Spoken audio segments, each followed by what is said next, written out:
to Democracy Now!, democracynow.org, the War and Peace Report. I'm Amy Goodman. We're broadcasting from Bonn, Germany.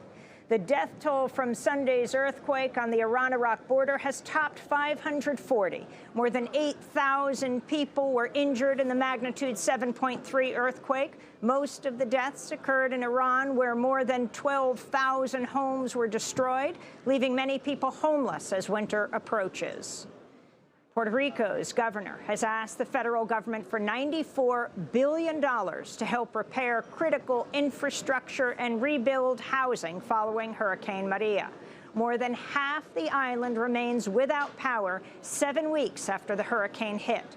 More than 10% of the island is without running water. In news from Alabama, a fifth woman has come forward to accuse Republican Senate candidate Roy Moore of sexual misconduct. Beverly Young Nelson says Moore sexually assaulted her in 1977 when she was 16 years old. At the time, he was in his 30s. Nelson said the incident occurred after Moore offered to drive her home from her waitressing job. I was terrified. He was also trying to pull my shirt off.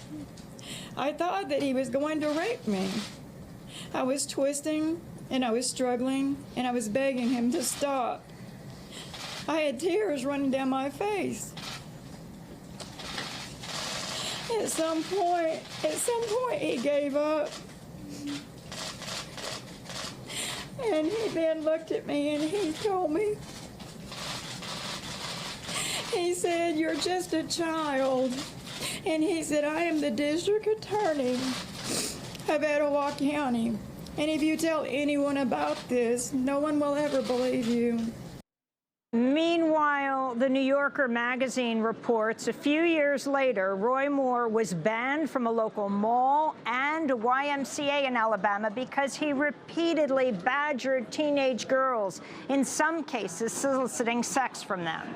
Moore, a former state judge and DA, has denied the accusations. A growing number of Republican Party leaders, including Senate Majority Leader Mitch McConnell, are urging Moore to drop out ahead of the December 12th special election to fill Jeff Sessions' former Senate seat.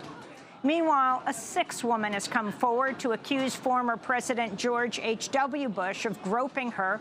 Rosalind Corrigan says she was 16 years old when Bush grabbed her buttocks as she stood next to him for a photograph during a public event at a CIA office in Texas.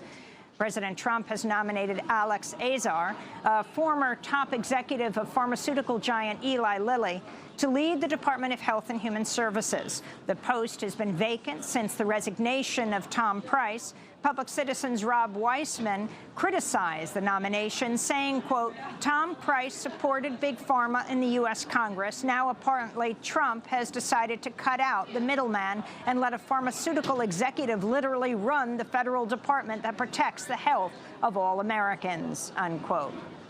President Trump's son, Donald Trump Jr., has admitted he had some direct contact with WikiLeaks during the 2016 campaign. Trump Jr. made the admission after The Atlantic magazine revealed WikiLeaks repeatedly sent him private direct messages on Twitter during the campaign. Occasionally, Trump Jr. responded. On October 12, 2016, WikiLeaks urged Trump Jr. to have his father linked to the site containing the hacked emails of Hillary Clinton's campaign manager, John Podesta. 15 minutes later, candidate Donald Trump himself tweeted, "Very little pickup by the dishonest media of incredible information provided by WikiLeaks, so dishonest, rigged system," unquote. Also on Election Day, WikiLeaks urged Trump Jr. to tell his father not to concede if he lost. This comes as Attorney General Jeff Sessions is heading to Capitol Hill today to testify before a congressional hearing on alleged Russian meddling in the 2016 election. Some Democratic lawmakers have accused Sessions of committing perjury for previously telling Congress he was not aware of any Trump campaign official talking to Russian officials. Sessions' remark contradicts the statements of two former Trump campaign aides, Carter Page and George Papadopoulos, who've admitted they had contacts with Russians during the campaign. Meanwhile, Sessions has asked officials to look into whether a special prosecutor is needed to investigate the Clinton Foundation and an Obama-era deal to sell a uranium company to Russia. In news from Syria, the Syrian Observatory for Human Rights is reporting at least 53 people have been killed in airstrikes outside of Aleppo. The dead include at least 5 children and 3 women. Meanwhile, the BBC is reporting hundreds of fighters with the Islamic State were allowed to leave Raqqa last month as part of a secret deal with the U.S.-led coalition to end the fighting in Raqqa. A BBC investigation found about 250 militants left in October, along with 3,500 members of their families and their weapons. Some of the fighters headed to other parts of Syria controlled by the so-called Islamic State. Others went to Turkey.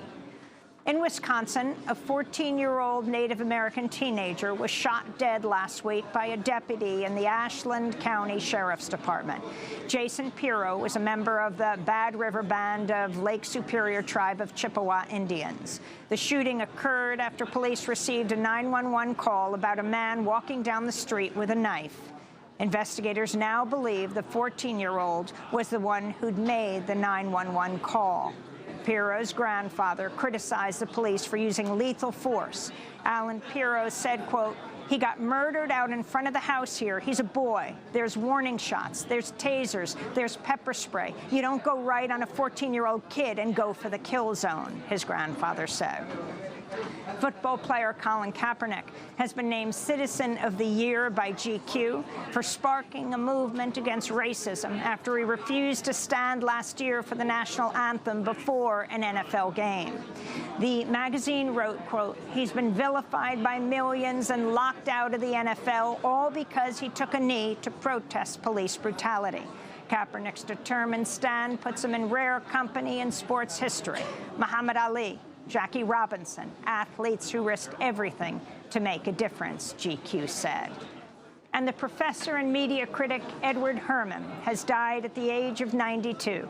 He was author of many books, including Manufacturing Consent, The Political Economy of the Mass Media, which he co-authored with Noam Chomsky. This is a clip of Ed Herman appearing in the film The Brainwashing of My Dad. The mainstream media are elite institutions. The ownership of the media is concentrated in the hands of very wealthy individuals. The media system is really a powerful set of structures. Most people don't have a choice. They don't have a spectrum of available choices that they can look at and say, oh, I like this or that. So you have a very limited, constrained set of options to begin with. So that's the bias that's built into the structure of the system. Ed Herman died on Saturday at the age of 92. And those are some of the headlines. This is Democracy Now!, democracynow.org, The War and Peace Report. I'm Amy Goodman.